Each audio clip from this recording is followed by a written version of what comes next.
So I call it the Autumn Equinox. Many people call it Mabon, and to be honest, we shouldn't really call it Mabon. Mabon was named so by Aidan Kelly back in the 1970s.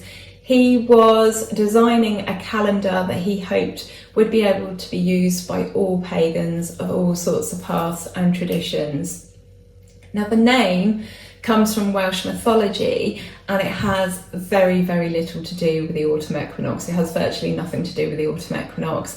And some Welsh pagans and Welsh people do not like this association. They feel it is an appropriation of their culture. So really, we should call it the autumn equinox.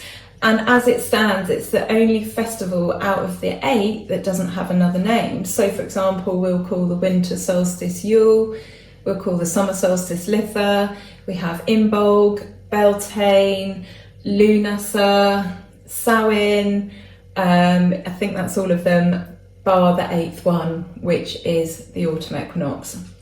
So no name for that one. Many people will call it Mabon, of course, because it features really heavily in books. It was a name that really caught fire in the 1970s, and many people will have grown up only seeing it referred to as Mabon. So don't give yourself a hard time if that's what you know it as. Just be aware that there are, some people, Welsh people, it's their culture, they do not like this term. So you might want to call it something else. You might want to come up with a name for it yourself. That's all that Aidan Kelly did. Consider yourself in pagan history. You could call it a name that catches on and you could rename it. And it's not out of the realms of possibility. So the autumn equinox is one of the quarter days in the wheel of the year. So the solstices and the equinoxes, they split a circle into a cross. So that gives you like a sun cross or a sun wheel. That is the ancient symbol of the sun. And they're a time of balance. If we look at the word equinox, it means equi means equal and nox means night. So it's a time when night and day are equal. But we have the equilux, which a lot of people haven't heard of. So equi, equal, lux, light. So the actual point at which the light is equal comes a few days before the spring equinox or a few days after the autumn equinox. So the equinox is the point at which the night and day are the same, but because of refraction, what that means is there is a slight discrepancy. It's like 12 hours, 10 minutes. So one has more than the other.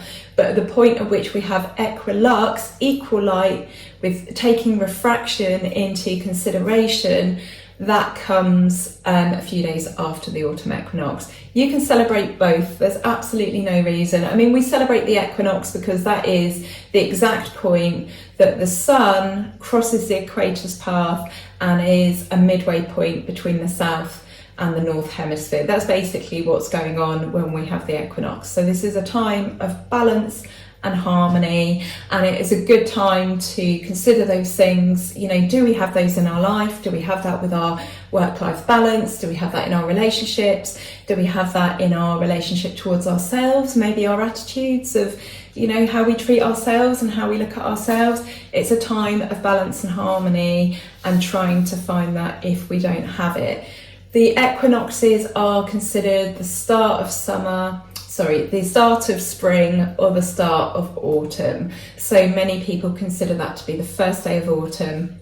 It's on the 23rd of September this year, and that will be, some people consider the 1st of September, but like if you consider this week, we've had 27, 28, 29 degrees of hot sunshine, and that may well continue until the 23rd. We could get stuck under a weather pattern, and we could still be having that weather on the 23rd of September, but it is not considered to be autumn until that day. Of course, it's really up to you what you consider, when you consider autumn to start, but those are sort of the facts and figures. Oh, we've just had a massive truck squeeze through our archway. They're through successfully without damaging our house.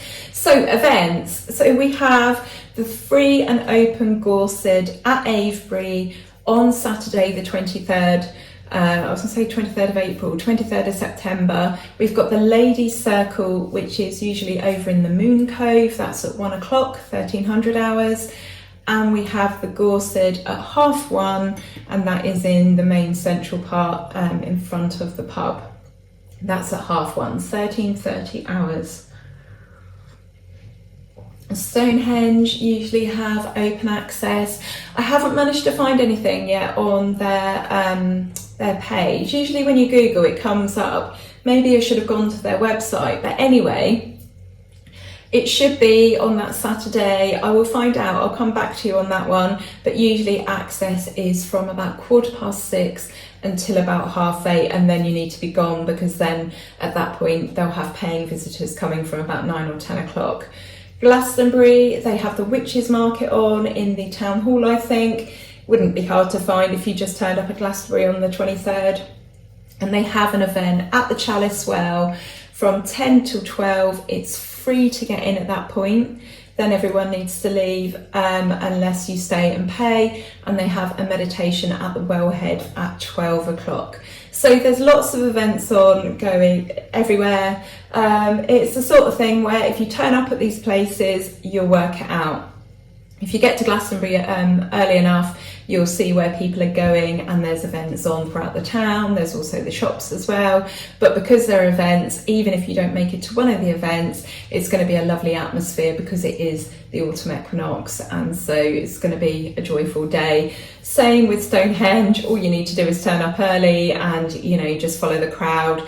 And again, same with Avebury. You know, even if you don't make it to the circle, the free and open Gorsid, there's going to be a lot of people there. You can walk around, you can have a look, and there is the hen shop and a couple of other little witchy shops as well. So even if you don't get there on time, don't worry, there's always a lot going on, and it's set to be a fantastic day. Hopefully we have lovely dry weather. As long as it's not too damp and cold and wet, I'm happy. I'm not sure what we're doing yet, but we will most likely do something, or we will have some sort of celebration at home.